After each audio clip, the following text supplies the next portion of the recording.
থাক, ছেড়ে দে। ঘরে একটা ছোট টিকটিকির বাচ্চা আছে, আমি সেইটা নিয়ে পড়েছি। এই যে দেখা যাচ্ছে।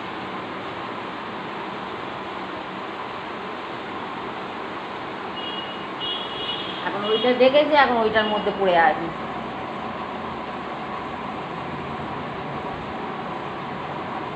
যতক্ষণ না এইটা কোথাও এদিক ওদিক চলে যাবে ততক্ষণ আর একে আর নাড়ানো যাবে না। ওই যে শুয়েছিল, উঠে বসেছে।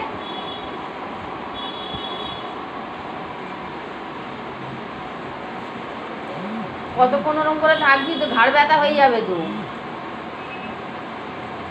ওটা টিকটিকির বাচ্চাটা ও ঠিক চলে যাবে। ওইটুকু একটা বাচ্চা ওর মধ্যে এরকমভাবে তাকিয়ে থাকলে হয়? ও ঠিক চলে যাবে। তুই পাকার তলায় শুয়ে থাক।